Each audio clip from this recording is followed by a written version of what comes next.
Hello, I'm back and it's the day after Christmas and I am kind of just bumming around the house today. I do have somewhere I have to go later. I'm going to my mom's, which is about an hour's drive away, and then I have to drive an hour back. So I'm going to read as much as I can of this story, but it's not going to be as long as these other sections have been because like I said, I got to go somewhere in a little bit. But I hope you had a good Christmas if you celebrate it. If not, I hope you had a good Sunday.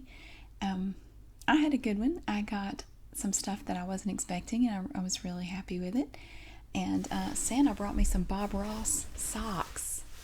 I have them on right now. I want to show you one of these socks. They were in my stocking. Check it out. It's Bob Ross, and he's on my socks. So I was happy to see that in my stocking. So I'll put my sock back on. Okay. Now we are at chapter 103, and as I mentioned at the end of the last video, these are court transcripts. They're not real. I made this is made up, but it is based on something that really did happen. But the transcripts I wrote myself. And it's going to be kind of difficult to read. Here I have a key, and it works fine if you're actually just reading the book, but it's kind of hard to read out loud. The judge is Judge Clifford Stackhouse. We have the defendant's attorney, the plaintiff's attorney, and Eduardo Flores, who is testifying. I believe he was about 14 years old at the time, 14, 15, somewhere in there. He was pretty young. And Eduardo is the one testifying, and I'm not really sure how I'm going to read this, but we're just going to go along and do the best we can. So I apologize if it's kind of awkward. It's really laid out where it would be easier to just read it than to have it be read to you, but we'll do the best we can. All right. Chapter 103. Lydia and Aiden walked right into the courthouse, past the metal detectors and security guards, and sat down in the courtroom. Pastor Faust didn't give them a second glance. Aiden patted her on the arm. "Are you ready?" "No, I think I'm gonna puke." "You'll be fine," he said. "Just get the tape recorder ready. I'll tell you when to start recording." Lydia had her finger poised on the record button, and she started it right when Aiden told her to. The following is the testimony she transcribed that morning. Eduardo: "When we first got started, Faust called me to his office and sat down with me, and he asked me if I had ever masturbated." Plaintiff's attorney: "Which office are you referring to?" Eduardo: "The office the office in the church here in Dalton Fisher." Plaintiff's attorney: "I'm going to show you what's been identified as People's Exhibit 5. Can you take a look at this and tell Judge Stackhouse if you recognize that?" Eduardo: "That's the church here, the old church, the one they had before they built the new sanctuary. That's where Faust took me the first time. It's in the upstairs part." Plaintiff's attorney: "And what's the name of this church?" Eduardo: "It's the Open Arms Christian Church." Plaintiff's attorney: "Where is it located?" Eduardo: "It's in Fisher, down on River Road." Plaintiff's attorney: "Is that how the church looked back in 1995 when C.T. Faust first brought you to when he first took you there?" Eduardo: "Yeah." Plaintiff's attorney: "I move for admission of People's Exhibit 5. Defendant's attorney: "No objection, Your Honor."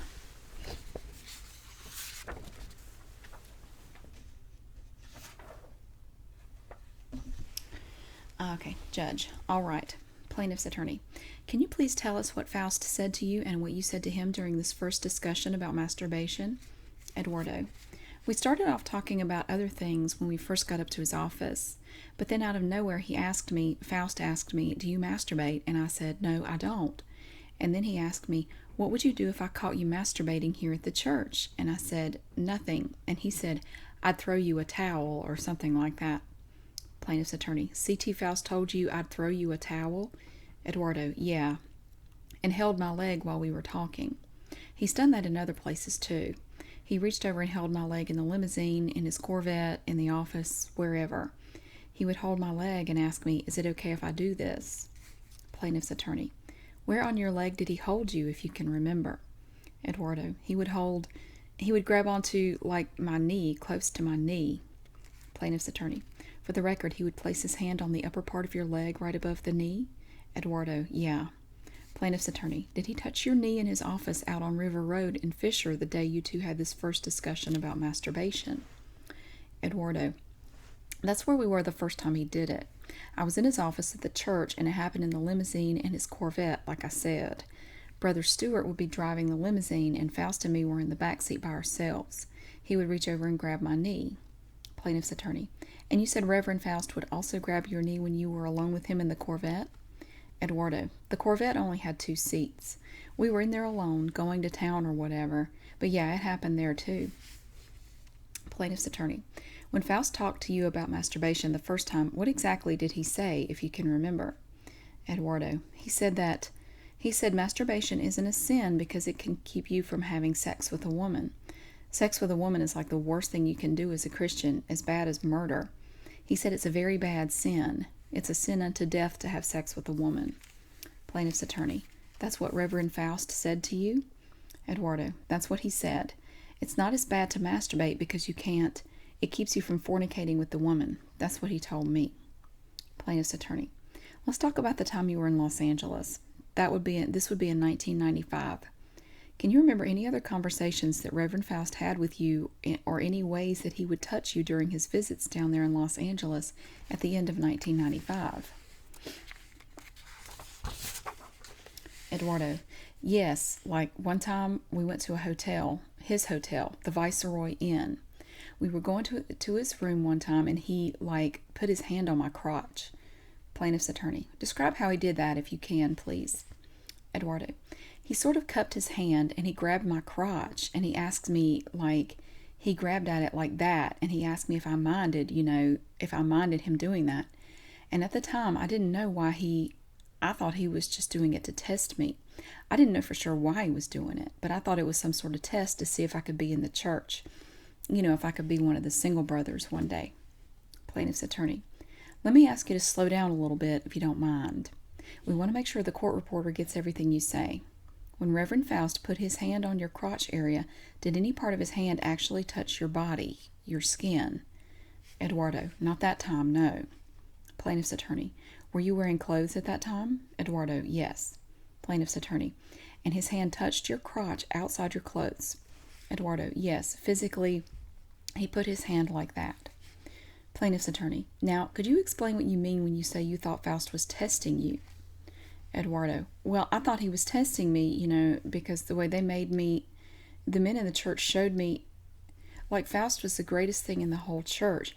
Everybody respected him so much, the great person, a very big person in the church.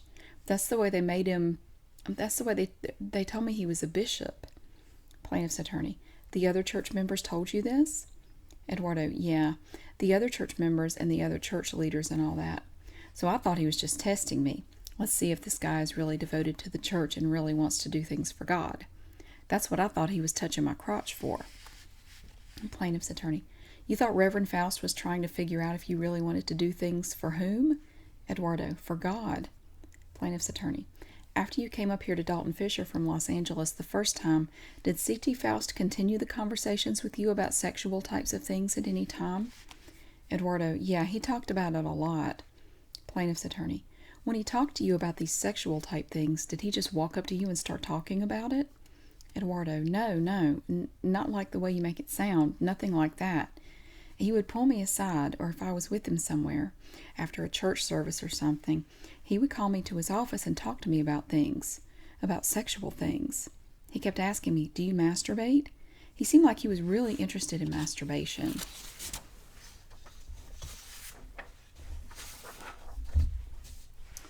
Plaintiff's attorney. Where were you when he asked you that? Eduardo. In Faust's office, right up on the top floor. Plaintiff's attorney. Are you referring to the church building on River Road? Eduardo. Yes, the old sanctuary. I think he's using it now as part of the church school. They have a new sanctuary now.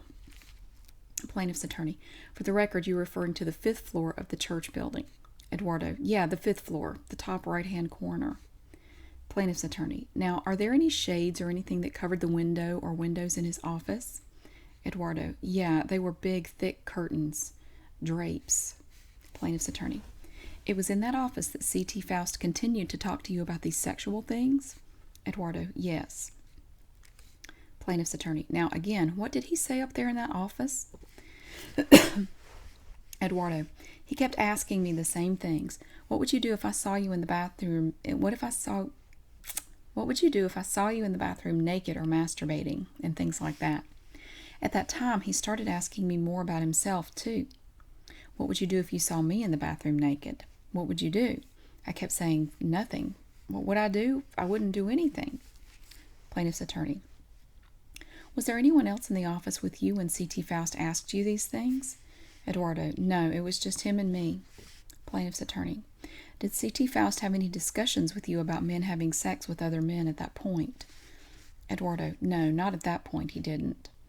Plaintiff's attorney. I'd like to ask you if at any point C.T. Faust began to have any type of sexual contact with you. Any sexual acts other than simply putting his hand over your crotch. Eduardo. Yeah, he asked me if I wanted to go to Norfolk with him because they were going to fly there before the conference. Plaintiff's attorney.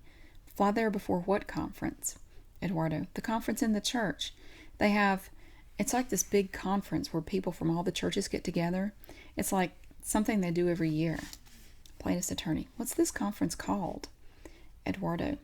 That year, they have different names for it every year. I think that year it was called Love in 95 or something. Love in 95. Plaintiff's attorney. And all the Open Arms Christian Church members would get together for these conferences? Eduardo. Whoever could make it, yeah. Plaintiff's attorney. And you are telling us that the first time that something sexual happened in this Dalton Fisher church office pictured in People's Exhibit 11 happened before you went to Norfolk for the first time? Eduardo. Uh-huh. Plaintiff's attorney. Tell Judge Stackhouse what happened. Eduardo. The first time it happened was he asked me, Plaintiff's attorney. Who asked you? Eduardo. C.T. Faust. He kept asking me if I wanted to go to Norfolk with him. I kept saying yes because the way it sounded to me at the time, it was a real privilege because the way they made him look, the way the church made him look and the way they talked about him, it was just an honor to have him ask me to do anything. So he says, are you going to put up with me? He asked me. And I said, well, yeah, why not? Because I didn't know what he was talking about. And then he said he would just ask me, well, I don't think I'll be able to behave, so it's better if you don't go, or things like that. Do you really want to go? He said. And I said, yeah. I didn't think there was anything wrong with what he was doing or saying at the time. Plaintiff's attorney. Why do you think there was nothing wrong with it? Eduardo. Because, here's this guy who's like the bishop of the whole church, and he says he's a prophet and things like that. And you see him as a prophet, as somebody great in the church with all the miracles he could make happen. He was always telling the people in the church to trust him, even when the things he was asking them to do didn't make any sense or didn't seem like the right thing to do. The way he says it, I couldn't see it. I don't know. I was stupid, I guess. I don't know. Plaintiff's attorney. At this point, you had just turned 13 years of age? Eduardo. Yeah. Plaintiff's attorney. On June 24th, 1995, is that correct? That was your birthday? Eduardo. Yeah, that's right. Plaintiff's attorney. Did something happen to you on June 24th, 1995, your 13th birthday? Eduardo. Yeah. Plaintiff's attorney. Can you tell the court about it? Eduardo. Faust asked me if I wanted to masturbate with him. We were up in his office at the church at that time. I didn't really say anything because I didn't know what I should say. He pulled me over to the couch and he pulled my pants down and he sat me down on the couch and he started putting his mouth on my penis right there. Well, at first he started doing it with his hand. Plaintiff's attorney. Were you in his office again? Eduardo. I was on the couch. There was a couch in there to the right as you come in the office. Plaintiff's attorney. Did you lie down on the couch or were you sitting upright on it? Eduardo. I was sitting down just the way you sit on a couch. Not laying down, no. Plaintiff's attorney.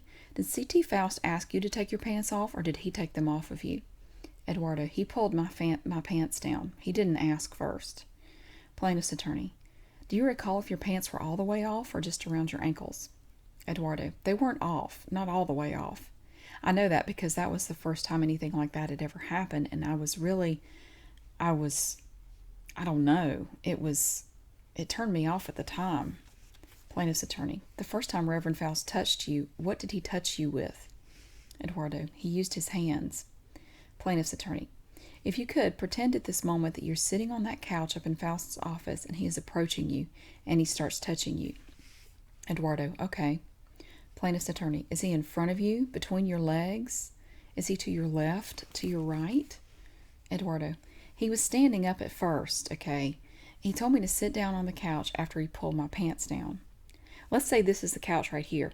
I was sitting down like that. He was over me, but on the floor. Plaintiff's attorney. On your right, is that correct? Eduardo. On my right, yeah. Plaintiff's attorney. Was he kneeling on the floor? Eduardo. Yes, that's what I'm saying. He was on the floor. Plaintiff's attorney. And it was at this point that he began to touch your penis with his hands? Eduardo. Yes. Plaintiff's attorney. Was he moving his hand on your penis, or did he just hold it still? Eduardo. He was moving his hand a little bit. Plaintiff's attorney. Did he move his hand up and down? Eduardo. Up and down, yeah. Plaintiff's attorney. Then what happened? Eduardo. He put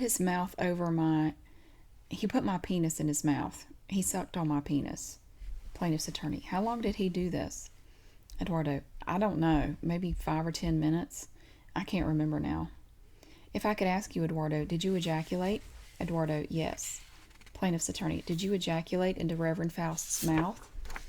Eduardo. No. He took my penis out of his mouth when I got ready to ejaculate, and I did it on the floor. Plaintiff's attorney. What did C.T. Faust do after you ejaculated, if anything? Eduardo.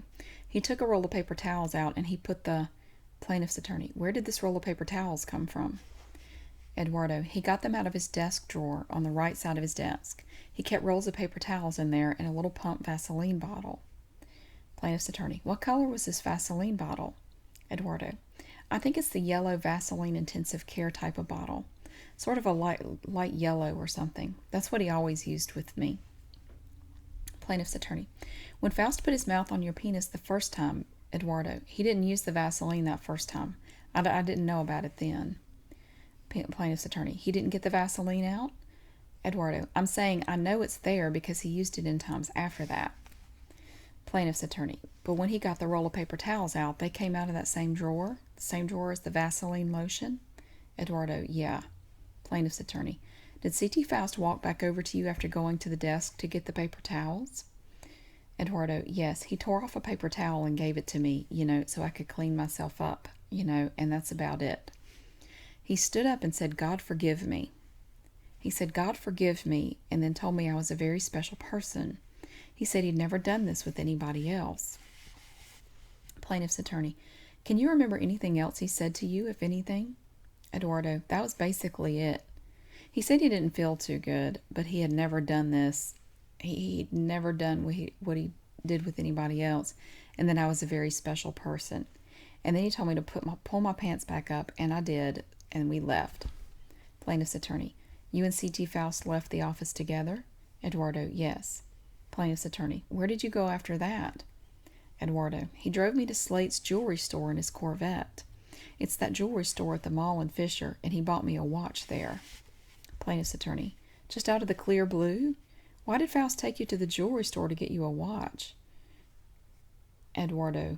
I don't know. Plaintiff's attorney. Had you mentioned to him that you needed a watch? Eduardo. Not that I remember. It wasn't a planned trip or anything. Plaintiff's attorney. Do you recall when you had your next sexual contact with the defendant after that first time? Eduardo. It was right after that. Like a day or two after the first time. Plaintiff's attorney. When did that second contact take place? Where did the second contact take place? Eduardo. In the same place, up in his office. Plaintiff's attorney. In C.T. Faust's office at the church in Dalton Fisher? Eduardo. Yeah. Plaintiff's attorney. What happened on this second occasion? Eduardo. Well, basically the same thing I had told you before, except Faust took his clothes off, and he asked me to, he had me hold him and things like that. The third time, plaintiff's attorney, let me slow you down. Remember, you have to talk slowly so the judge can hear you and so the court reporter can take this down. Let's talk about just the second time for now, if you would. You said that C.T. Faust took his clothes off? Eduardo, yes. Plaintiff's attorney, did he remove your clothes? Eduardo, no. He asked me to take my clothes off, and I did. I took my own clothes off when he asked me to. Plaintiff's attorney, you took your own clothes off? Eduardo, yes. Can I add something about that first incident? Plaintiff's attorney, yes, you may. Eduardo, Faust said it wasn't wrong. What we did wasn't wrong in the eyes of God. He told me it was just like getting off. It's not wrong. Plaintiff's attorney, those were the words he used? He said getting off? Eduardo, that's the way he said it, yes. Plaintiff's attorney, it's just like getting off. Eduardo, yes. Plaintiff's attorney, did he have anything else to say about why it wasn't wrong for two men to have sex? Eduardo, well, because it keeps a man from having sex with a woman, which is fornication. Plaintiff's attorney, and C.T. Faust is the one who told you that? Eduardo, yes. Plaintiff's attorney, now you said that the second time this happened, his clothes were off, and he told you to take your clothes off. Yeah. Eduardo. Plaintiff's attorney, when the second time that something happened between you and C.T. Faust, where were you? Eduardo, we were in his office again. He had a big pillow in the closet that he brought out. That was the first time he took the pillow out of the closet. Remember the little closet in his office I told you about? Plaintiff's attorney, the closet that's right next to the bathroom? Eduardo, yes. Plaintiff's attorney, describe this pillow for us. Tell us how big it was. Tell us also, if you remember, what color it was. Eduardo, I remember it was like a dark orange color, a big pillow like this big and this wide. Plaintiff's attorney, for the record, you're indicating the pillow may be 3.5 square feet? 3.5 feet square? Eduardo, yeah. Plaintiff's attorney, like a big throw pillow. Eduardo, I think it was like a couch cushion or something, but not one of the cushions off the couch in his office. He put the cushion on the floor in the middle of the office. Plaintiff's attorney, and he kept this pillow in the closet? Eduardo, yeah. Plaintiff's attorney, the second time that something happened, what did Reverend Faust do, if anything? Eduardo, we were both on the floor. He had me hold his penis, and he did the same thing he did the first time. Plaintiff's attorney, and what is that? Eduardo, he asked me to hold his penis, and I did. He did what he did that first time I was telling you about, where he put his mouth on my penis and I ejaculated. Plaintiff's attorney, did you ejaculate the second time something sexual happened between you and Faust? Eduardo, yes. Plaintiff's attorney, and you were both on the floor during this incident? Eduardo, yes. Plaintiff's attorney, what, if anything, did C.T. Faust and you do with the pillow you mentioned? Eduardo, Faust laid down on it. He used to lay on it sometimes when he was doing something sexual. Plaintiff's attorney, so during this second time he touched you with his hand and his mouth? Eduardo, yeah. Plaintiff's attorney, did you touch him? Eduardo, yeah. Plaintiff's attorney, what part of your body touched what part of his body? Eduardo, my hand touched his penis because he asked me to rub him and touch him on his penis. Plaintiff's attorney, what portion of his body did you touch? Eduardo, his penis. Plaintiff's attorney, were you using any lotion or anything at the time? Eduardo, no, just my hand. Plaintiff's attorney, did he ejaculate? I'm referring to C.T. Faust now.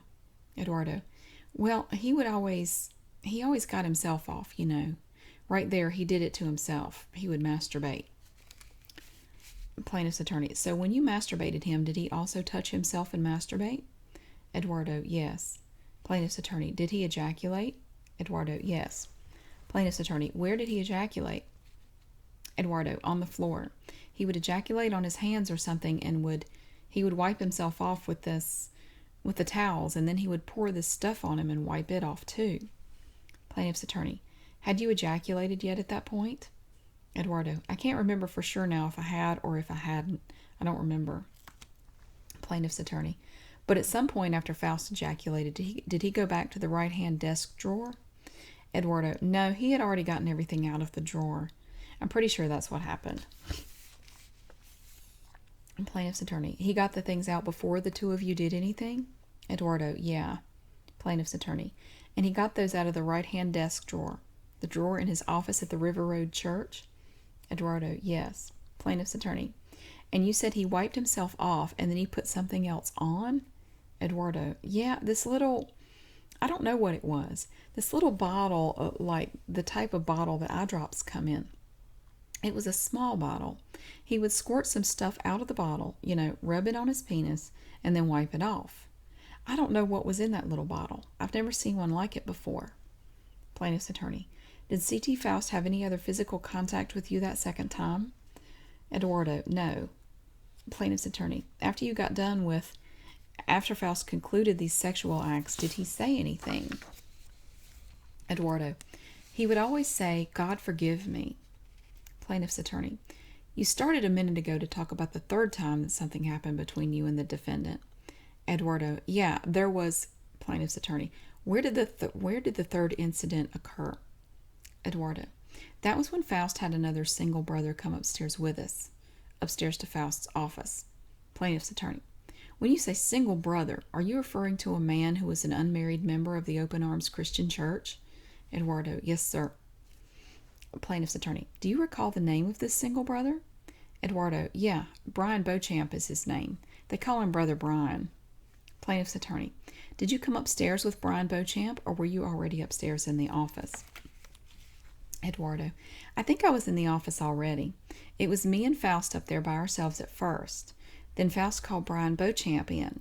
He had this intercom thing where he could call anybody he wanted through the whole church, any room or outside or in the activity center or whatever. He would just press the button and he would say, you come up here, you do this. And whatever he said, the single brothers did. Plaintiff's attorney, did Beauchamp come upstairs to Faust's office after Faust called him up there on the intercom? Eduardo, yes. Plaintiff's attorney, what happened after he got up there? Eduardo, well, Faust was in his underwear, first of all. Plaintiff's attorney, was Faust in his underwear before Brian Beauchamp came up to the office? Eduardo, no, afterwards. He just took his pants off and said he was going to relax. Plaintiff's attorney, so Brian Beauchamp came into the office. Eduardo, yeah. Plaintiff's attorney, after he came up to his church office, did anyone close the office door? Eduardo, uh-huh. Plaintiff's attorney, was anything done with the curtains over the windows in the office? Eduardo, yeah, they were closed. I don't know why Faust always closed them, but he did. We were 5 stories up, so I don't see why nobody could have seen what we were doing up there, so I don't know why he closed them. Plaintiff's attorney, you already testified about the first 2 times that you did something sexual with C.T. Faust. Did he close the curtains each of those times as well? Eduardo, yes. Plaintiff's attorney, would Faust close the curtains prior to doing anything? Eduardo, yes. Plaintiff's attorney, now getting back to this third time, Brian Beauchamp walked into the office. What happened next? Eduardo, Faust took his clothes off. He was in his underwear, and he had that big orange pillow out, and he was laying on it. Plaintiff's attorney, that same dark orange cushion-type pillow you just described? Eduardo, yeah. He asked me to take my shirt off, and I did. Plaintiff's attorney, who asked you to take your shirt off? Eduardo, C.T. Faust. Brian Beauchamp was there. I didn't think Faust was going to do anything as far as try anything, because he told me that he'd never done this with anybody else. Plaintiff's attorney, so you were under the impression, Eduardo, I thought nobody else knew what we were doing. Plaintiff's attorney, so what happened after Brian Beauchamp came into the room? Eduardo, well, C.T. Faust was laying in the middle of the floor in the office, and I was laying to the right. Plaintiff's attorney, to whose right? Eduardo, to C.T. Faust's right. Brian Beauchamp was laying on the left facing the map. Remember I told you about the map that was on the wall? I was facing the door to go into the office. Okay, and C.T. Faust, he reached his hand to, touch my butt and my crotch, and I'm going, I pointed to Brian Beauchamp like, he's going to see you, because I thought nobody else knew at that time. Plaintiff's attorney, now you had just your shirt off at that point, is that right? Eduardo, yeah. Plaintiff's attorney, you still had your pants on. Eduardo, yes, I just laid there and tried to act like I was relaxing too. Plaintiff's attorney, when you pointed over to Brian Beauchamp, what did C.T. Faust say? Eduardo, he didn't say nothing. He was just like laughing. Not laughing as far as, but smiling. He was smiling and kept trying to reach for my butt, and Brian Beauchamp was there. Okay, and I kept going like this. Look at Brian. What are you doing? And stuff like that. I just got up and put my shirt on and, I left the room because I was really, I can't say what I felt like in here, but I felt really bad, because I felt like I'd been tricked. It's just wrong, especially when he kept calling me up to the office. A plaintiff's attorney. Now, so that third time when Brian Beauchamp was there, did Faust touch your buttocks? Eduardo, yes. Plaintiff's attorney, did he touch your crotch area over your clothing? Eduardo, yes. Plaintiff's attorney, did he touch any other parts of your body? Eduardo, not on that occasion. I was laying down and I was, turned around. Plaintiff's attorney, were you on your back? Eduardo, yeah, I was on my back and turned around. That's how he grabbed both places at the same time. Plaintiff's attorney, you were rolling? Eduardo, yeah, I was embarrassed because he started doing that in front of Brian Beauchamp. Plaintiff's attorney, okay. Eduardo, I was embarrassed at the time. What the hell is he doing? Brother Brian's going to find out. Plaintiff's attorney, with respect to this church office that you described, the office you identify in this photograph in People's Exhibit number 5, were there ever any acts involving anal intercourse? Eduardo, yes. Plaintiff's attorney, tell us about the first time it happened and, to the best of your knowledge, when it happened. Eduardo, well, he told me. Plaintiff's attorney, let me rephrase that. Was this before or after you had gone to Norfolk for the first time? Eduardo, I remember it was right before we went to Norfolk because of what happened with Faust while we were there. Sorry. Plaintiff's attorney, did this first act of anal intercourse happen in the same church office here in Dalton Fisher? Eduardo, yeah. Plaintiff's attorney, was anybody else present besides you and C.T. Faust? Eduardo, no. Plaintiff's attorney, was the door to the office closed? Eduardo, yeah, and I think it was locked that time. Plaintiff's attorney, tell us what C.T. Faust said and tell us what you did. Eduardo, well, the first anal sex that happened was me to him. Plaintiff's attorney, okay, tell us what happened. Eduardo, he was laying on that orange pillow on the floor, and after he had finished putting his mouth on my penis and rubbing it and things like that, he laid on the floor. He had the Vaseline out. Plaintiff's attorney, the Vaseline intensive care lotion you described earlier? Eduardo, yes. Plaintiff's attorney, you were on the couch or were you on the floor? Were you on the couch or were you on the floor? Eduardo, we were both on the floor on that big orange pillow. Plaintiff's attorney, before you did anything, you indicated he had the Vaseline out. Where did he get that? Eduardo, from his right-hand desk drawer in his desk, where he always got it from. Plaintiff's attorney, did he get anything else out of that drawer? Eduardo, his paper towels. He had a roll of paper towels in the drawer, too. Plaintiff's attorney, did he bring those over to the floor to where the both of you were going to end up? Eduardo, yes. Plaintiff's attorney, did Faust lie down on the pillow? Eduardo, yes. Plaintiff's attorney, tell us what happened after that. Eduardo, well, after he had gotten me erect, he laid on the pillow, and at that time, I remember he put the Vaseline on his hands, and he started wiping it on himself, and he put it on me, too. Plaintiff's attorney, where did he first wipe the Vaseline? Eduardo, on his butt. Plaintiff's attorney, on his anus? Eduardo, yes, on his anus, like in the crack of his butt. Plaintiff's attorney, you said he also put some Vaseline on you, is that correct? Eduardo, yes, and he also gave me some to rub on myself. Plaintiff's attorney, when he touched you with the Vaseline, how did he touch you? Eduardo, with his hand. Plaintiff's attorney, and what did he do? Eduardo, when he had the Vaseline in his hand, he rubbed it on my penis. He rubbed the Vaseline on my penis. Plaintiff's attorney, and what did you do? Eduardo, well, he gave me some because he had a lot in his hand. He told me to rub the Vaseline lotion on my penis. Plaintiff's attorney, then what happened? Eduardo, he had me get on top of him. Plaintiff's attorney, was Faust face up or face down on the floor? Eduardo, he was face down laying on the floor. Plaintiff's attorney, did either one of you have any clothes on at this point? Eduardo, no, we had taken our clothes off before we lay down. Plaintiff's attorney, how was Faust's body positioned on the pillow? Eduardo, his upper body was on the pillow. The pillow was like right here. Let's say this is the end of the pillow right here. He was like this. Plaintiff's attorney. So his head, his shoulders, his arms, and his upper body were on the pillow. Eduardo. Yes. Plaintiff's attorney. How were his buttocks positioned? His butt. Eduardo. He was facing towards me, towards the top. Plaintiff's attorney. And did he ask you to do something to him? Eduardo. Yeah, he told me to try to put my penis inside him. Plaintiff's attorney. What happened? Eduardo. I did. Plaintiff's attorney. What did you do?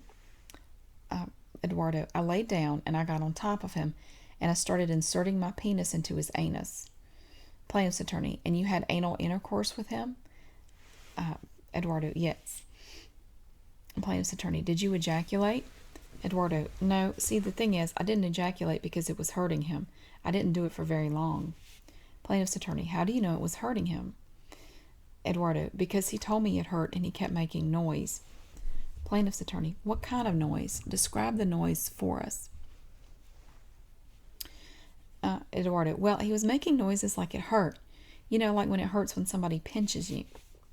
Plaintiff's attorney. All right.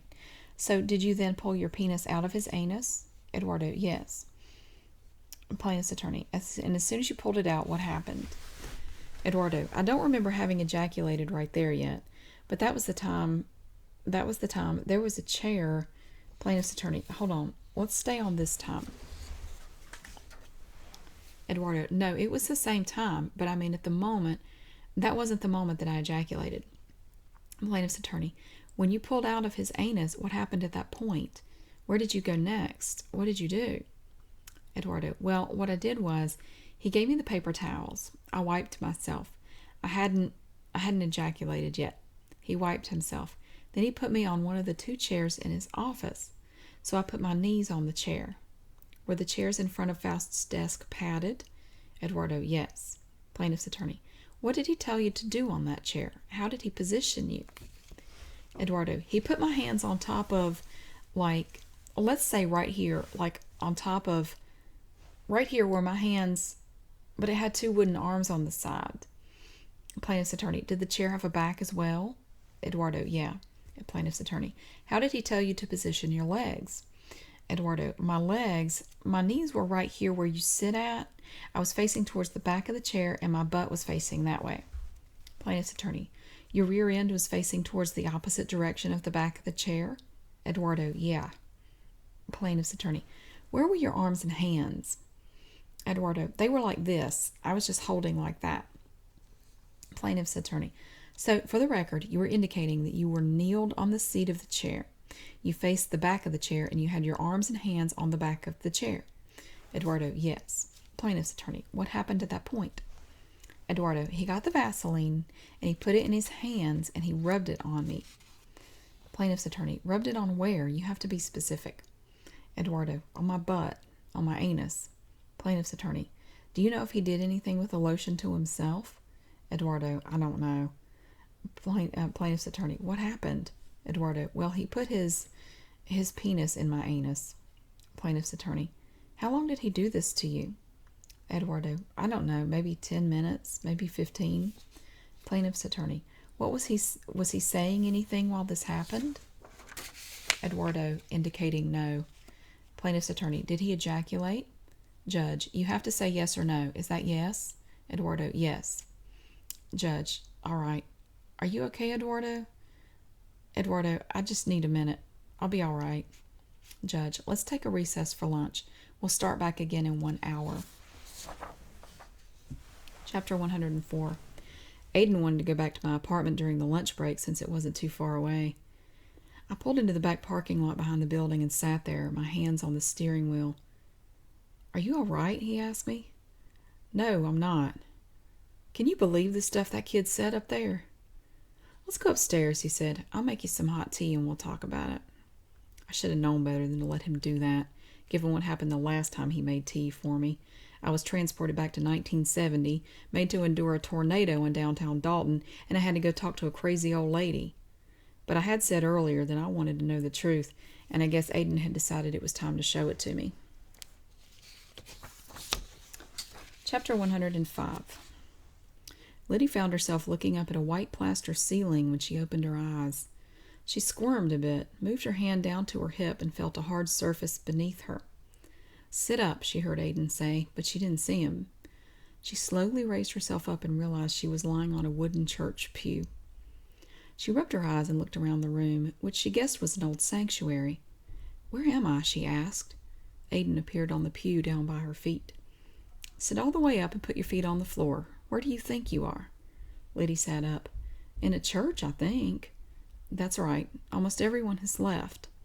"What day is this?" The sun was shining in through the stained glass windows. "It's the year 1949, on a Sunday, about 1 o'clock in the afternoon. Don't worry, no one can see or hear us." "So this won't be like the tornado where you didn't know I was there."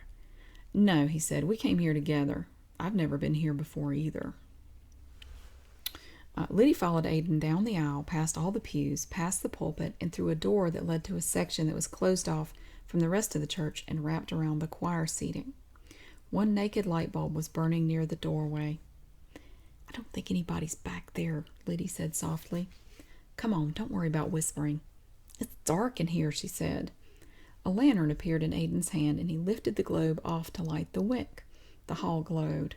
"Is that better?" "Yeah, a lot better." "Why are we here?" "Look down. There they are."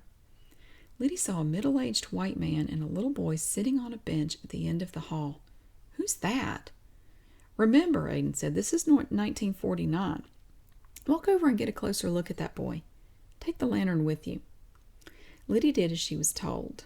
She held the lantern up to the child's face, looked at it for a second, and then gasped and jumped back. "Oh, God! That's Pastor Faust, isn't it? Who's the other man?" "Surely you've been in service more than once when Charles referred to a man named Reverend Lester Hammer, his good old mentor from North Carolina. Remember?" "Wow, really? This is Pastor Hammer? This is the man who made Pastor Faust want to be a minister? How cool!" Liddy and Aidan sat down on the bench next to them. "God, this is bizarre," Liddy said. "Look how little he is. His hair's so dark and wavy. I bet he can't be more than about 12. Look at his cute little shirt. Hey, do you think we could go see—" "That's why I asked you to stay behind after service today," she heard Pastor Hammer say. "You know your mama's worried about you. She says you've been spending too much time by yourself. You really don't have any friends. Well, we're all worried about you, Charles. We don't want you to shut yourself off from the rest of the world, especially not when there are all those lost souls out there that need the guidance of a good Christian." "Yes, sir," Pastor Faust said, looking up at him. Pastor Hammer uncrossed his legs and slid ever closer to Pastor Faust. "I think you have a very special gift, Charles. I can see it in your eyes during service. You've got that special hunger for the truth. You want to know the love of the Lord, that special unconditional love and devotion that only Jesus Christ can show us. I want to be the one to help you learn to come up higher in God, to be the minister I know you can grow up to be. How would you like to be able to go out there in the world and see a bunch of those lost souls saved in Jesus' name?" Pastor Faust sat up and smiled. "I'd like to do that, sir. I've been studying my Bible and memorizing the verses they give us in Sunday school. What else can I do?" Pastor Hammer turned on the bench to face him. He put a hand on Pastor Faust's knee. "Well, let's not jump the gun. I need to find out a few other things about you first. They're sort of personal, but if you want to do this, you might as well do it right. Amen?" "Amen." "All right," Pastor Hammer said. "That's what I like to hear. We can't let fear or embarrassment stop us, am I right?" "No, sir." "Good. I'm glad to know you feel that way. Now, I'm going to ask you a few things that may sound a little weird at first, but being a good minister, I have to know these things about you before we go on." "Yes, sir," Pastor Faust said. "I know you're— How old are you? 13? I'm 12, sir. Do you know how I know you're different from all those other little boys who come here? The only reason they come is because they have to. Their parents make them. But I've seen you here by yourself. I wish your parents had the hunger that you so obviously have in your heart for the truth in Jesus." "Me too," Pastor Faust said. "I try to get them to come, but they don't always feel like it. I go in their bedroom and they say they need to sleep." "It's good that you're concerned about them, but I want you to consider your own salvation right now. Yes, sir, Pastor Faust said. Now, it's time for those personal questions I mentioned. You're getting to be old enough now that, well, let's just say you're probably starting to have certain urges. Have you experienced that yet, Charles? I don't know what you mean, sir. Well, you might have started looking at girls, thinking about finding yourself a girlfriend. Do you think about things like that? I like this one girl in my class. All right, Pastor Hammer said, that's normal. Have you, this is going to be hard for me to ask and probably even harder for you to answer, but I need to know. Do you ever touch yourself down there? He put his hand on Pastor Faust's crotch. Pastor Faust flinched. He blushed. Yes, sir, I have. Hey, it's okay. It's perfectly normal. It's natural for boys your age. But do you remember how I was saying you're not like all the other boys I see coming to this church? Yes, sir. I tell you what, Charles, you're one of a kind. You truly are. That light I see in your eyes, that hunger, you were born to be a minister of the truth. You were born anointed by the Holy Spirit. Do you know what that means? No, sir. That means that you were chosen by God to rise up one day and lead a ministry, probably one of the greatest ministries there ever was. I prophesy that for you. Thus saith the Lord. If you stay on the right path and do the Lord's bidding every step of the way, you'll have that one day, Charles. I know you will. Thank you, sir. No, Pastor Hammer said, thank you. Thank you for being a part of my ministry and helping me see that there's at least one light of hope still shining, and that light of hope is you. I want to do everything I can to help you nourish that light and make it grow as bright as the sun. Are you willing to follow me and do what I say you need to? Yes, sir, Pastor Faust said, I will. Now, in order to become a great minister, you'll have to make some sacrifices. Do you know what a sacrifice is? A sacrifice, Pastor Faust said, is when you give up something that means a lot to you for a higher purpose, like when Abraham was willing to offer his only son at the altar for God. Wow, you really do know your Bible, don't you? That's the true Christian spirit right there in what you just said. But sacrifices are tough, and one of the things you have to give up are the lusts of the flesh, those urges we talked about for starters. How do I do that? When you play with yourself, it's called masturbation. Masturbation is a minor sin, but not as much of a sin as adultery. Adultery is sex outside of marriage. Being a young man, you'll have the urge to commit adultery if you don't find a way to deal with those urges, and those urges only get worse as you get older. What I'm going to do is show you how to handle the urges so you won't have to go out and have sex with a woman. That's a sin unto death. I don't want to see you fall off the path for something like that. No, sir, Pastor Faust said, neither do I. Men like us have to stick together, Charles. Men of God. We have to help each other, work like a team. Do you want to be a member of my team, son? I'd do anything to help you, Pastor. Good. You have to keep that spirit of teamwork alive if you want to be a good minister when you're grown. Now I need your help. Will you help me right now? Yes, sir. What do you need me to do? Come with me. Pastor Hammer stood up, took Pastor Faust's hand, and walked him back up the hallway to a little door just off to the left. Where are they going? Liddy asked Aiden. Aiden turned back and looked up the hall. What are they doing? Liddy asked. Should we follow them? Why do you think Lester took him back in that room? Pastor Hammer talked about Pastor Faust being a great minister someday. Urges, Liddy said. Sacrifices, living for God. I can't. Lester talked to Charles about masturbation being a lesser sin than adultery, Aiden said. Then he asked Charles to help him. What does that tell you? Liddy was shaking. I don't know, Aiden. Aiden reached down and grabbed Liddy's arm. Come on, then. He shoved her into the room where Pastor Faust and Pastor Hammer were. Liddy cried out when she saw them. God, Aiden! Aiden, no! Chapter 106. I was glad he took me out of there when he did, because I probably would have fainted if we'd stayed any longer. Maybe I did faint. I honestly don't remember. All I know is I was lying on the couch at my apartment when I opened my eyes again. The half-full cup of tea was sitting on the little table beside me, and I cringed when I saw it. Aiden was leaning in the doorway to the kitchen and watching me. I sat up and looked around to make sure I was really home. That wasn't real, I said. This is like something out of Alice in Wonderland. The thing says drink me, and then something ridiculous happens when you do. But there's no way that was real. I know that was hard for you to see, Aiden said, but it was an actual event in Charles's past. Well, why did you show me that part of his life? All I asked you was if you were lying to me. I wanted to know the truth, but I still refuse to believe that was for real. Why do you refuse? I stood up. Because there's just no way, Aiden. How could you make me go through that? After having to sit through that testimony this morning, you could have at least... Have I made you do anything yet that didn't have a purpose as far as you know? He asked. Have you made me do anything that didn't have a purpose? Huh. Well, let's see. I had to go talk to that loony old lady who used to run the boarding house Pastor Faust and Sis lived in. You made me go see Drew, which I got in trouble for and had to spend hours making those stupid little yellow ribbon pins. You made me go talk to Brother Brian about him being some sort of weird transvestite type guy, and then Brother Ken found me and yelled at me for it. I had to meet with Renita. I can't wait to see what sort of trouble I get in for that. And then you made me sit through about an hour of former Brother Eduardo's sham of a testimony. Is that enough examples? Do you want me to name some more? About the only purpose I can see for all that was that I got to see what the threat of a formal rebuking looks like.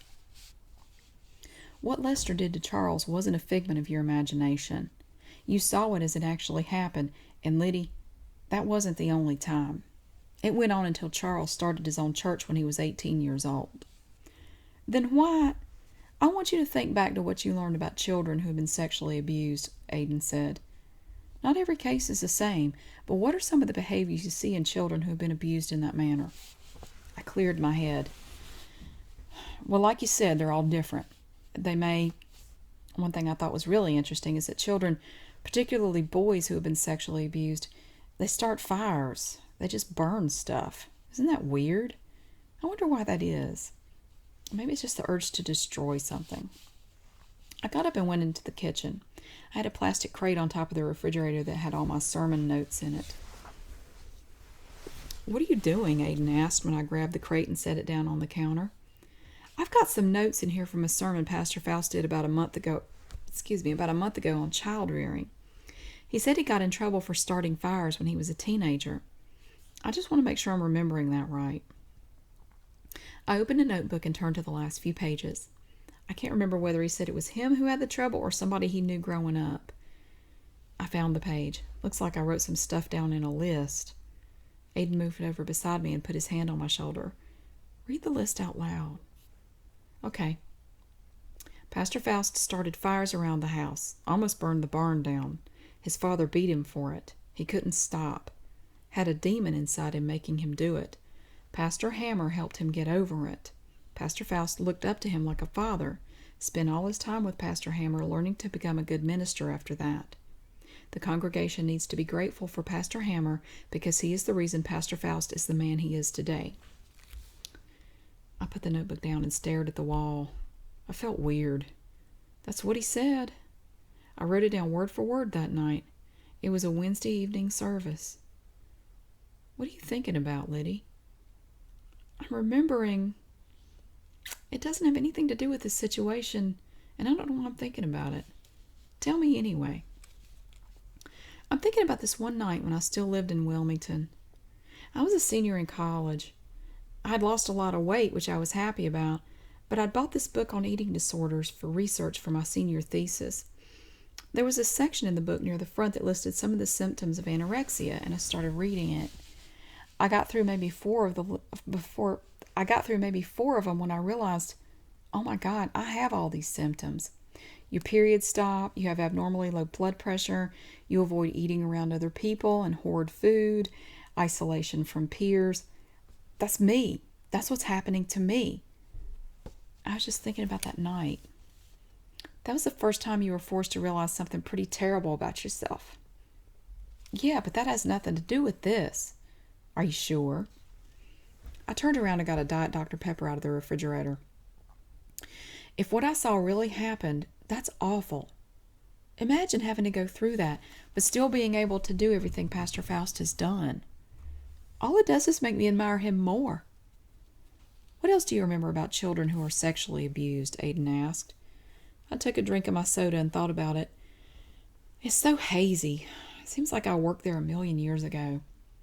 I know a lot of them are told not to tell anybody about it or the adult will hurt their parents or it's a secret game or something. What about the adults who do this sort of thing to children? What do you know about their pasts? Not every offender is the same, I said.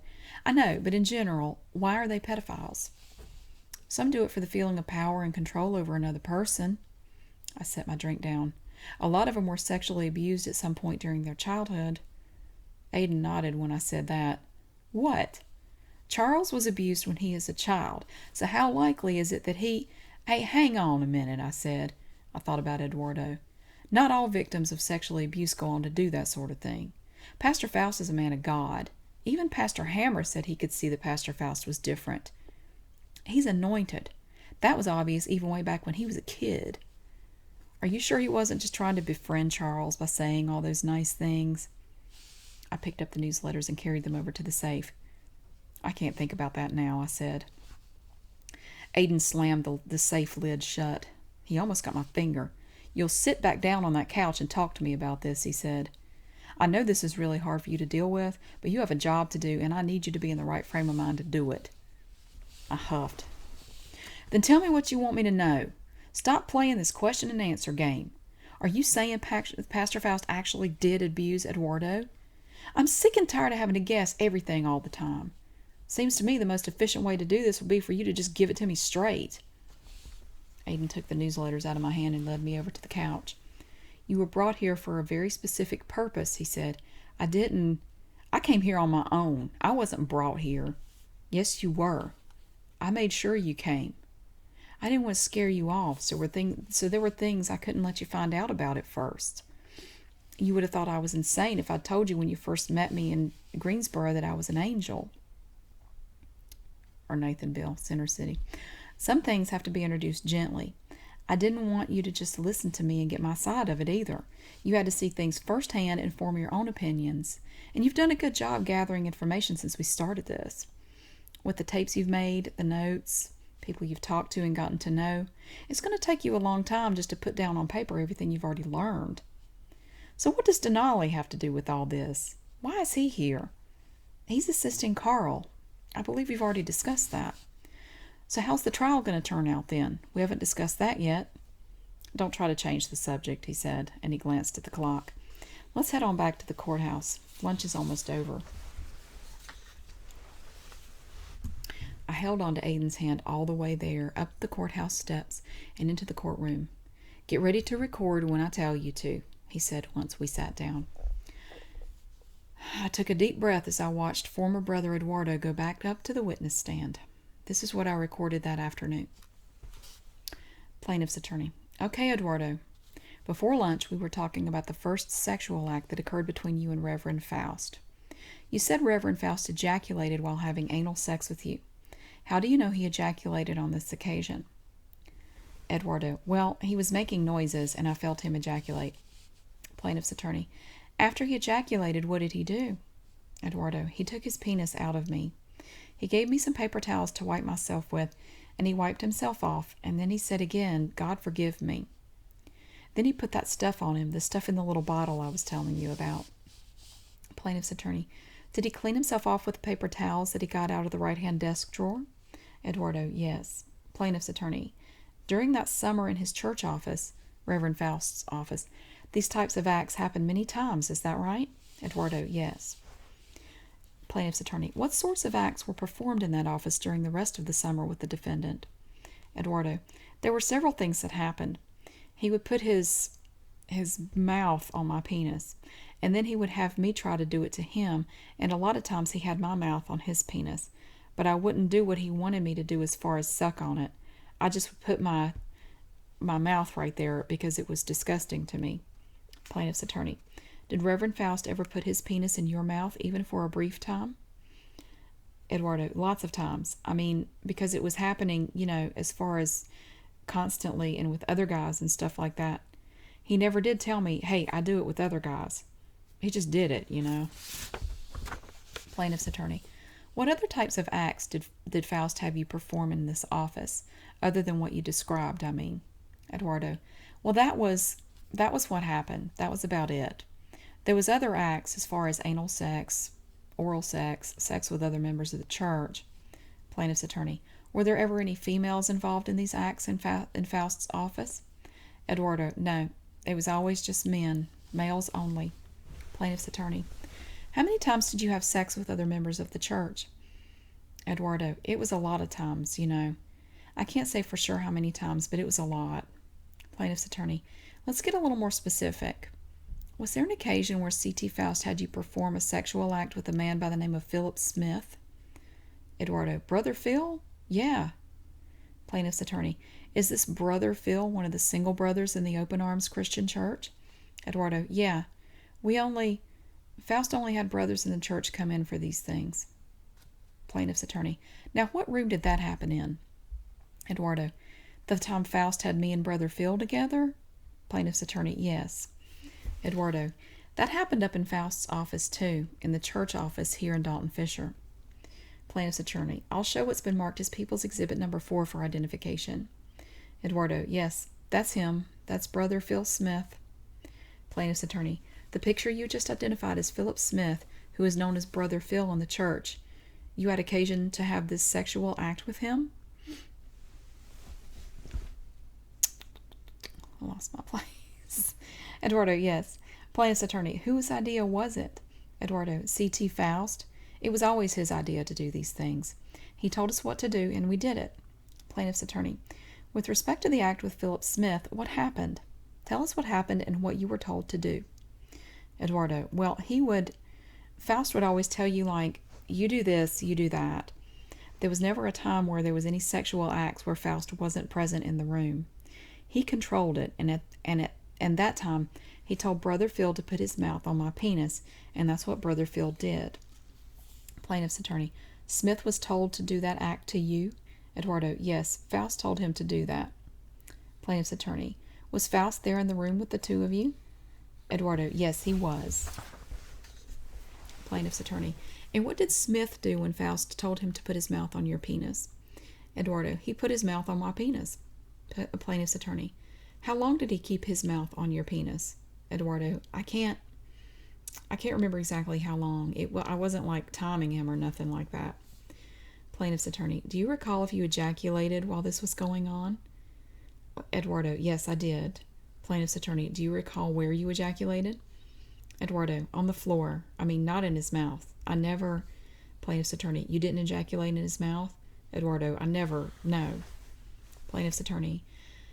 Can you describe for Judge Stackhouse what C.T. Faust was doing while Philip Smith had his mouth on your penis? Eduardo. How do you say it? He was jacking off. Can I say that? Plaintiff's attorney. He was masturbating? Eduardo. Yes, he was masturbating. Plaintiff's attorney. Do you know if Faust ejaculated while he was watching you and Smith? Eduardo. Yes, he did. Plaintiff's attorney. You recall that? Eduardo. Yes. Plaintiff's attorney. Were any paper towels or lotion used during this incident by anyone? Eduardo. Pastor Faust always gave us paper towels and things like that. Plaintiff's attorney. I'm talking about on this particular occasion. Were paper towels or lotion or anything like that out at the time?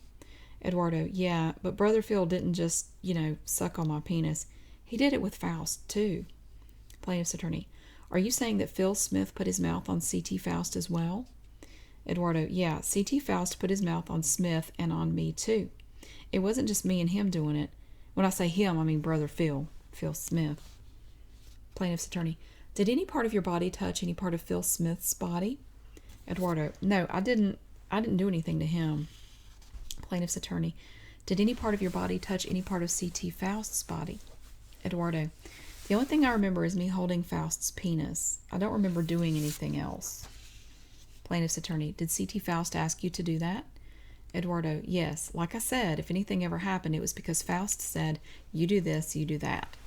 Plaintiff's attorney. Was there ever an occasion in that office where Faust had you perform any acts with a man by the name of Clayton Christian? Eduardo. Brother Clayton? That's what people in the church always call him. But yes, there was. It was. Plaintiff's attorney.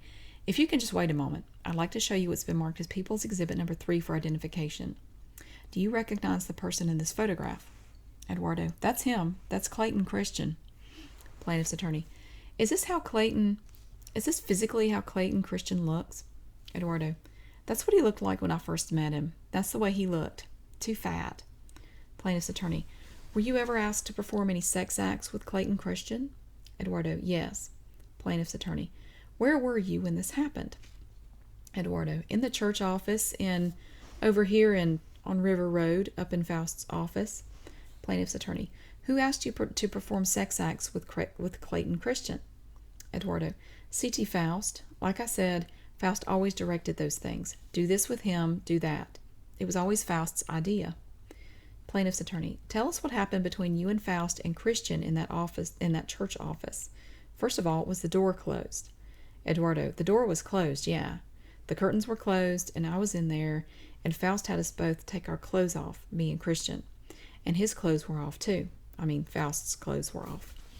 Plaintiff's attorney, did Faust tell you and Christian to take your clothes off? Eduardo, yeah. Plaintiff's attorney, and Faust took his own clothes off? Eduardo, yes. Plaintiff's attorney, what happened after that? Eduardo, well, he started off, Faust said, he told us both to lay down. Plaintiff's attorney, where were you laying down? Eduardo, on the floor. Plaintiff's attorney, what happened when you were down on the floor in the office? Eduardo, when we were on the floor, okay, Faust told Clayton to put his mouth on my penis. Plaintiff's attorney, did Clayton do it? Eduardo, yes, he did, and he told me to do the same thing to him. Plaintiff's attorney, when you say Faust told you to do the same thing to him, who are you referring to? Eduardo, to Clayton Christian. Plaintiff's attorney, Faust told you to put your mouth on Christian as well? Eduardo, yeah. Plaintiff's attorney, so did Christian? Eduardo, it was at the same time. Plaintiff's attorney, I understand. So what did Clayton Christian do to you? What portion of his body touched your body? Eduardo, his mouth touched my penis. Plaintiff's attorney, did his mouth go over your penis? Eduardo, yes. Plaintiff's attorney, what portion of your body touched Clayton Christian? Eduardo, same thing. My mouth went over his penis. Plaintiff's attorney, and you were both doing this at the same time? Eduardo, yes. Plaintiff's attorney, so the two of you had your bodies turned? Eduardo, yes. Plaintiff's attorney, did Faust have you do anything else to Christian at that point? Eduardo, no, that was it. That was it right there. Plaintiff's attorney, were there any times during that summer, aside from Smith and Christian, that Faust had other church members have sex with each other in his office here in Dalton Fisher? Eduardo, the truth is, there was a lot of times that this happened. It didn't just happen once or twice or 3 or 4 times. I can't count how many times it happened on both hands. It happened a lot of times, and on several occasions, there were a lot of guys. The most I ever saw in one room was about 7 guys in his office at the old sanctuary on River Road. Plaintiff's attorney, what happened that time in his office on River Road when the 7 guys or so were present? Eduardo, it was like 7 or 8 different guys. I can't remember. There were quite a few guys in there. Faust would, like I say, he would control the situation. He would be in control, okay? He'd say, you do this to him, you do this to so-and-so. Plaintiff's attorney, I'm not asking you what C.T. Faust did in general. I'm asking what he did on that day with 7 or so people in that room. What did he do? What did he say? Eduardo, he told everybody what to do sexually.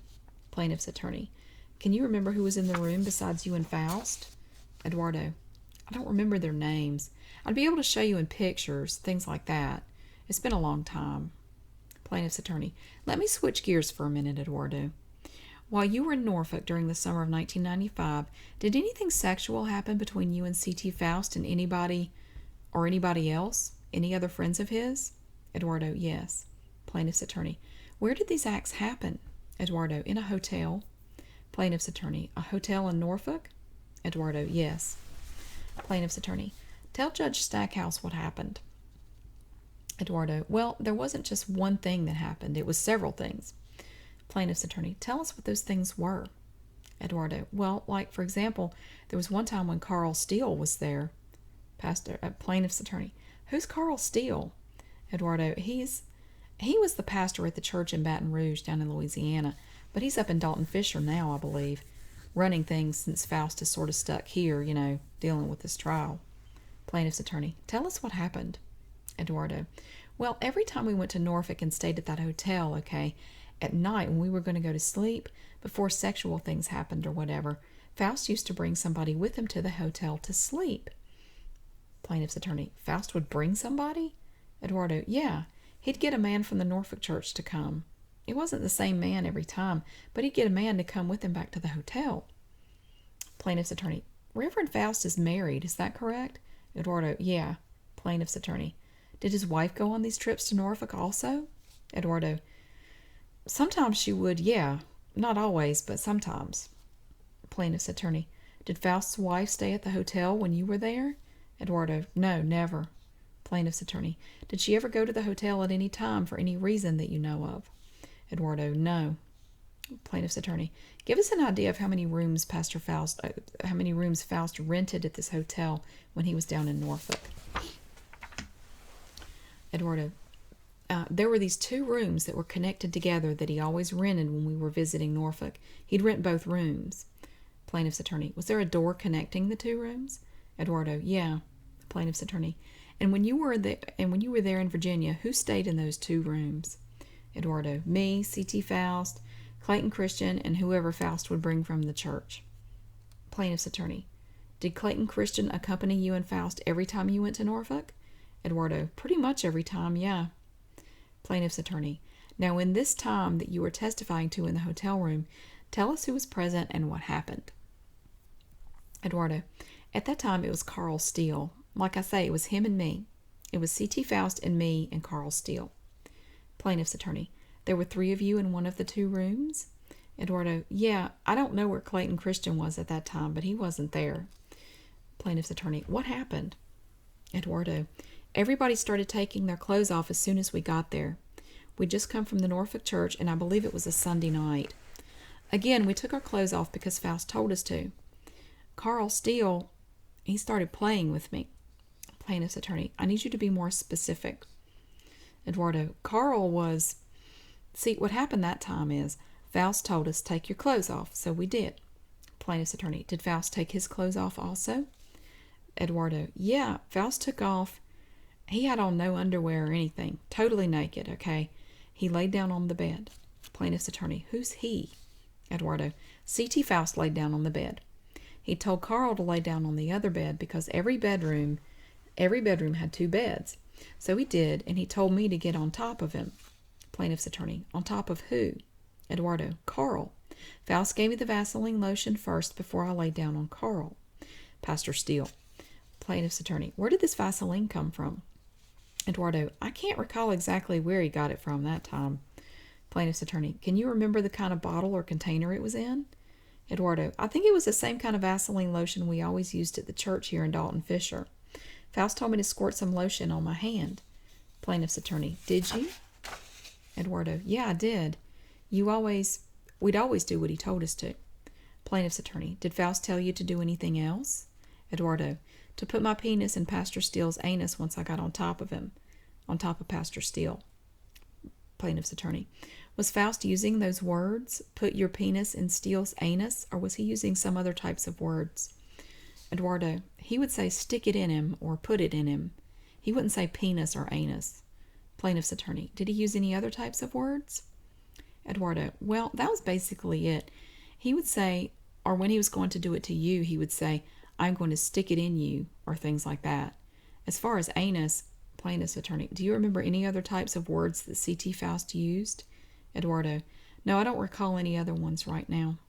Plaintiff's attorney, after he told you to put your penis in, when he told you to stick it in Steele's anus, what did you do?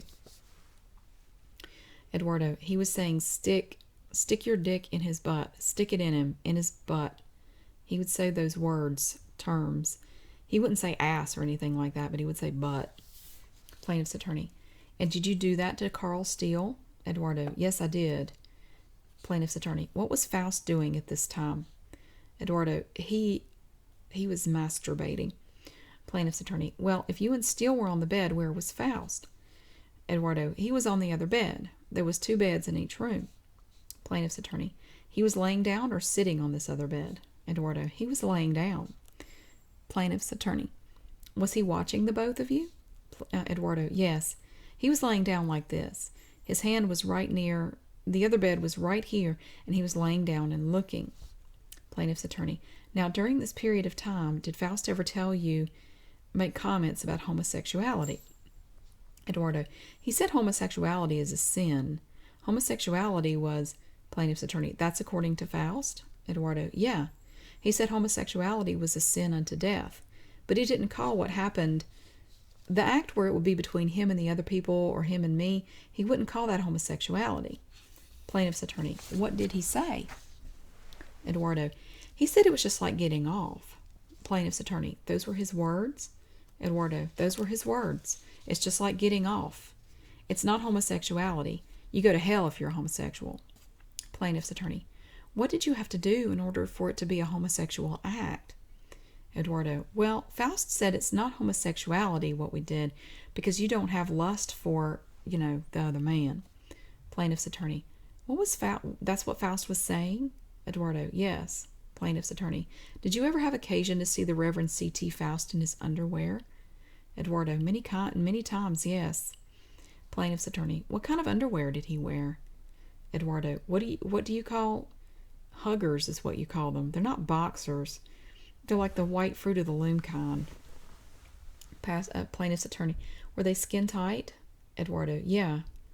Defendant's attorney, Your Honor, I'm going to ask the witness to do the testifying. Plaintiff's attorney, I think he did, Judge. Judge, overruled. Plaintiff's attorney, what color was the underwear? Eduardo, white. I only saw him in the white ones. Plaintiff's attorney, he always wore the same type of underwear? Eduardo, yes. Plaintiff's attorney, is the defendant circumcised or uncircumcised? Eduardo, he's not circumcised. Plaintiff's attorney, and why do you say that? Eduardo, because his skin goes over his penis. Plaintiff's attorney, what color pubic hair does C.T. Faust have? Eduardo, it's kind of brown, but it's got white and brown mixed together. It's not all brown. Plaintiff's attorney, could you tell us if Faust, to the best of your knowledge, has any type of skin condition in his groin area? Eduardo, well, what I did notice is some, I don't know how you describe it, rashes or something around here, like his right leg here, like this part of his leg. Plaintiff's attorney, for the record, indicating the inner thigh, right around the crotch area. Eduardo, he gets these purple rashes sometimes. I don't know what they are. Plaintiff's attorney, when C.T. Faust was having sex, and I'm including oral sex, anal sex, masturbation, would he ever wear a condom? Eduardo, no, nobody ever did. Plaintiff's attorney, now at some point have you left the Open Arms Christian Church? Eduardo, yes. Plaintiff's attorney, do you recall when that was approximately? Eduardo, just a couple weeks ago. Plaintiff's attorney, did any members of the church mention anything to you about writing a letter stating that there was no homosexual activity going on in the church? Eduardo, yes, sir. Plaintiff's attorney, would you tell Judge Stackhouse about who approached you and what happened? Eduardo, well, C.T. Faust had Jake Thomas come and get me at the foster home I've been staying at. Plaintiff's attorney, describe what happened. Eduardo, I went outside the house, the home I've been staying at here in Dalton Fisher. Jake Thomas just came running up and grabbed me and threw me in one of the church's vans. Plaintiff's attorney, how do you know it was a church van? Eduardo, it was white, one of those big white passenger vans. It had the Open Arms' logo on the side. Plaintiff's attorney, then what happened? Eduardo, Jake Thomas took me to the church, and he took me up to Faust's office. I was scared because I didn't know what they were going to do to me, like I was wondering if they were going to kill me. Plaintiff's attorney, I appreciate your candor, Eduardo, but I need you to get back to just telling us what happened. Eduardo, Faust had a lot of the single guys in the church up in the office once we got there. They were all writing letters or making tape recordings saying they didn't know anything about any homosexual sex going on in the church. It was like an assembly line at a factory the way Faust and Jake Thomas had it set up. They wanted me to say that I was not forced to write this letter, and all the men who wrote a letter or recorded a tape said that too. Plaintiff's attorney, how do you know Faust was making sure the other men were saying that? Eduardo, because I was there and I heard him. Then Jake Thomas took me outside the office to the hallway and told me that I was supposed to write what I was supposed to write in that letter. Plaintiff's attorney, tell us what Jake Thomas told you. Eduardo, Jake asked me, can you write a letter saying there is no homosexual acts going on in the church and that you're not being forced to do this? And that there is nothing wrong. And I don't remember exactly the way he said it, going on in the church, okay? No homosexual acts going on in the church. I just stood there. I didn't really ask for him, but at the same time, Clayton Christian was there. Plaintiff's attorney, was he in the hallway with you and Jake Thomas? Sorry. Eduardo, yeah, he said he was there to make sure I wrote the letter. We went back in the office after that. Carl Steele was on the phone with us at the time on the speakerphone. Plaintiff's attorney, did you tell Faust, Steele, Thomas, and Christian that you didn't want to write the letter? Eduardo, yes. I told him that I didn't want to write words that there was no homosexuality going on in the church. I went over to the speakerphone and said, Pastor Steele, you know why I don't want to write that. So he started yelling at me and saying I'd write the letter if I knew what was good for me. Plaintiff's attorney, where was this conversation taking place? Eduardo, up in Faust's office at the River Road Church. Plaintiff's attorney, what happened next? Eduardo, I told Clayton Christian I can't write this letter because there is sexual acts going on in the church. I did not say homosexual acts because I did not understand of this being homosexual at the time, because I didn't want to look at myself and say, you're gay or something, okay? I told Christian, I'm not going to write this. And they kept begging me, asking me why couldn't I write the letter. That they were just asking me to do one simple thing, and after all the church and Faust had done for me, why couldn't I do this one thing? I said, because there has been sexual acts between me and you and Faust and Steele and several members of the church. I told Clayton Christian this, and I said, C.T. Faust is involved sexually with a lot of people in this church, and I cannot write this. Then Steele spoke up on the phone and said, I don't care what happens. I mean, he didn't say, I don't care what he is doing. He said, as long as you're living for God and doing the right thing, it doesn't matter what Pastor Faust is doing. That's the way he put it to me. In other words, what happened? I shouldn't worry about it and just write the letter like they told me to. Plaintiff's attorney, and did you still refuse at that point? Eduardo, yes, I did. Plaintiff's attorney, now at that point, after Christian and Steele and Faust had spoken to you, did they get anybody else to speak to you to try to change your mind? Eduardo, they called Brother Ken Thomas up to the office. Plaintiff's attorney, what did Ken Thomas say to you, if anything? Eduardo, Ken told me the same thing, to write the letter to help C.T. Faust out because he was in trouble. He said, can you please write this letter saying that there's no homosexuality going on? There is no things going on in the church whatsoever. So then after that, I decided to write it. I had 4 men there telling me to do this. But the thing is, I wrote the letter there in the office, and I didn't add the part about there is no homosexuality going on in the church. Plaintiff's attorney, what did your letter say? Eduardo, it said basically, this guy is a nice guy. The church is a good church. It goes 100% by the Bible and things like that. Then Faust grabbed the paper and he... Good Lord, I'm sorry. He put on the paper, there is no homosexual... Something about no homosexual activity going on. There isn't any homosexual... He gave me the piece of paper and he told me to write it over just like it was, including what he had written down, and I did. Plaintiff's attorney, when Faust added this sentence, did he write it out in his own hand or... Eduardo, yes. Then he told me to rewrite it, so I wrote it again. Plaintiff's attorney, what happened to this letter, this note that Faust had written on this? Eduardo, I don't know what happened to it. Faust took it. I don't know what happened to it. Plaintiff's attorney, let me show you People's Exhibit number 23 for identification. Look at it. Read it for a moment. Eduardo, do you want me to read it out loud? Plaintiff's attorney, no, to yourself. Okay, have you read it, Eduardo? Eduardo, yes. Plaintiff's attorney, now this is a letter signed by you, is that right? Eduardo, yes. Plaintiff's attorney, this is a typed letter. Did you type this out? Eduardo, no.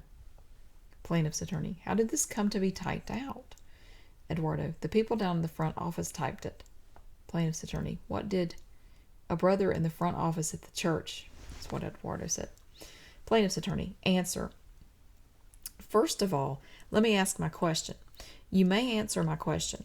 Is this pretty much what they typed off of what you had written out in hand? Eduardo, yes. Plaintiff's attorney, you stated in your testimony that there was a sentence in here that Faust had written in the original handwritten copy. Eduardo, yes. Plaintiff's attorney, do you see that sentence? Eduardo, yes, I do. Plaintiff's attorney, what sentence is that? Eduardo, at no time have I seen homosexual acts conducted in the Open Arms Christian Church. Plaintiff's attorney, now the only reference in this letter to homosexual acts going on in the church is this last sentence, correct? Eduardo, yes. Plaintiff's attorney, who wrote that sentence? Eduardo, C.T. Faust, Charles T. Faust. Plaintiff's attorney, the rest of this is what you wrote out. Is this pretty much what you had written? Eduardo, yes. Plaintiff's attorney, is this basically how the letter was typed and how you signed it on August 19th, 1997? Eduardo, yes. Plaintiff's attorney, the people would move for admission of People's Exhibit number 23. Defendant's attorney, no objection. Judge, well, very well. 23 is accepted into evidence. Plaintiff's attorney, when you initially told C.T. Faust that you were going to leave the church, I want you to tell Judge Stackhouse what C.T. Faust told you. Eduardo, there were a couple of incidents. One time he stood in front of me, he closed his eyes, he faced the ground, and he raised his hand and said, God, I pray that you take this young man off the earth. Something about I didn't belong here. He prayed in front of me to God that I would be removed from the earth. Judge, when was this? Eduardo, this past July 4th when I was in Dalton Fisher. It was right after the 4th of July parade in Fisher. Judge, thank you. Plaintiff's attorney, so that would have been July 4th, 1997, this year. Eduardo, yes. And there was another incident which was in front of my mom. This is what my mom got mad, totally took me out of there. Plaintiff's attorney, just tell me what he said to you. Eduardo, in front of my mom, he said that I was going to die because he is a prophet. Okay?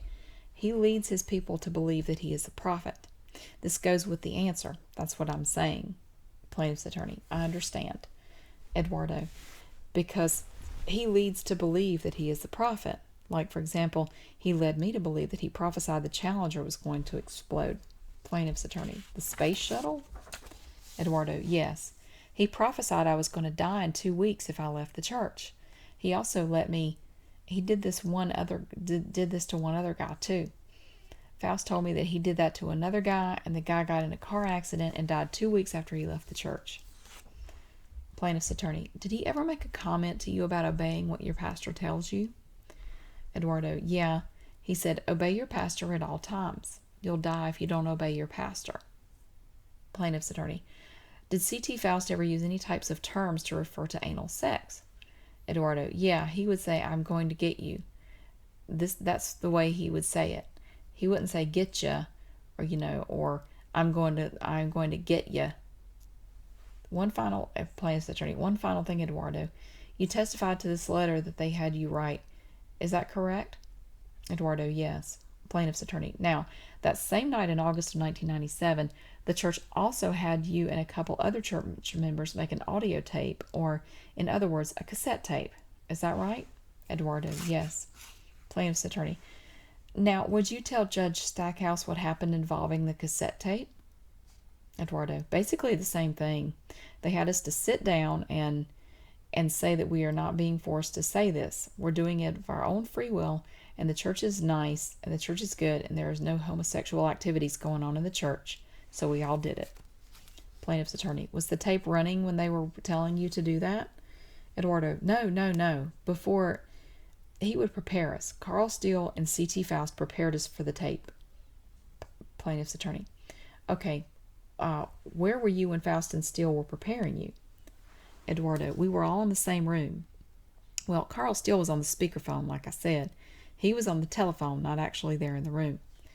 Plaintiff's attorney, where? In what building? Eduardo, in the church on River Road here in Dalton Fisher, in C.T. Faust's office upstairs. Plaintiff's attorney, there were several other people in the room with you? Eduardo, yes. Plaintiff's attorney, after they told you and the others what they wanted, what did they do next? Eduardo, they turned on the recorder and we all talked. I can't remember what type of recorder it was, but we all said basically the same thing.